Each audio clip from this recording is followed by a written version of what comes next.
11 तारीख की क्या तैयारियां चल रही है आपकी ओर से भाई चुनाव? मुझे पूरा भरोसा है। मैंने अंता के विधानसभा की जनता को मैंने मानकर उनकी सेवा की है।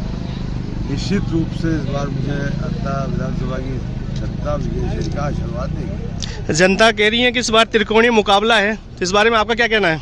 वो तो सब भारतीय जनता पार्टी के टूल है। जनता सब समझ रही है। जनता बहुत समझदार है और जिस तरीके का वो षड्यंत्र रच रहे हैं उसको जनता अच्छी तरह समझ चुकी है। 14 तारीख को सबको पता हो जाएगा। और पिछले 2.5 साल का जो कार्यकाल निकला है और सरकार भी केंद्र में और राजस्थान में इनकी है बीजेपी की, इस बारे में आप क्या कहना चाहेंगे?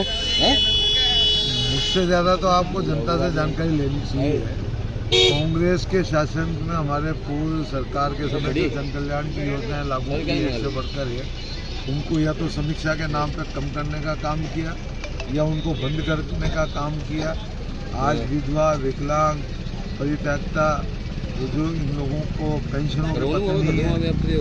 और चिरंजीव जैसी योजना जो 25 लाख तक का इलाज फ्री था उसको बंद कर दिया गया, उसको कम कर दिया गया। और विकास के नाम पर ये जो सीस वाली से जो बाना का रोड जो हमारे समय जो युद्ध स्तर पर काम चल रहा था, जब से सरकार बदली वापस काम बंद हुआ।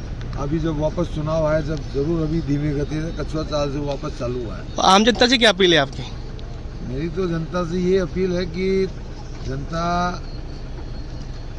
निश्चित रूप से इस बार मुझे आशीर्वाद देगी। दीपावली का मेरी ओर से, मेरे पूरे परिवार की ओर से बहुत बहुत शुभकामनाएं। और अंतर क्षेत्र का मैंने जो विकास किया है, जब तक जनता ने आशीर्वाद दिया, जो धार्मिक सेवा के जो कार्य किए, सामाजिक सेवा के जो कार्य किए, वो सब आम जन को पता है। मुझे पूरा भरोसा है जनता आशीर्वाद। अंता उपचुनाव में कांग्रेस से प्रत्याशियों ने नामांकन भरा, इसका क्या कारण? कोई कारण नहीं होता है कि सिंबल में ही प्रोविजन होता है, फर्स्ट और सेकंड। कहीं कोई फार्म में कोई राजनीतिक व्यवस्था हो, अगर कोई कार्रवाई की जाए तो कम से कम हमारा दूसरा फार्म जिंदा रहे। वही लोग आपके जो अगेंस्ट में जो प्रत्याशी खड़े हैं वो ये आरोप लगा रहे हैं कि भाया लास्ट टाइम पे अपना नामांकन वापस ले लेगा और इस तरह से चुनाव होगा। इस पे आपका क्या कहना है? अब मेरे को समय बताएगा, इसमें मैं कोई कमेंट करना नहीं चाहता। आप एक उम्मीदवार अभी फिलहाल जो रामपाल जी मेघवाल विधायक हैं, चुनाव में लड़ रहा हूँ और मैं ही लड़। रामपाल जी मेघवाल जो विधायक है और उन्होंने यहाँ से अंतर से नामांकन किया है, इससे क्या फर्क पड़ने वाला है? जितने भी निर्दलीय प्रत्याशी जो फार्म भरे गए हैं वो सब भारतीय जनता पार्टी के टूल हैं। रामपाल जी के कल फार्म भराने के समय आपने देखा होगा, फोटो मैंने देखे थे, वीडियो। भारतीय जनता पार्टी के जो जिम्मेदार जो पदाधिकारी हैं वो उनको वहाँ गेट तक छोड़ने गए। भारतीय जनता पार्टी की सरकार में जो सरकारी जो वकील हैं उन लोगों ने उनका फार्म भरा है। इससे स्पष्ट है कि केवल कांग्रेस के वोटों को काटने के लिए, जनता को भ्रमित करने के लिए ये जितने भी निर्दलीय उम्मीदवार हैं सब भारतीय जनता पार्टी के टूल हैं। वैसे तो आपके 12 जिले में विकास बहुत चरम पर रहा है, आपने बहुत अच्छी विकास कराया है, उसमें सीसवाली भी एक है। मगर अगर आप ये जीत होती है इस उपचुनाव में तो आपकी प्राथमिकताएं क्या रहेगी?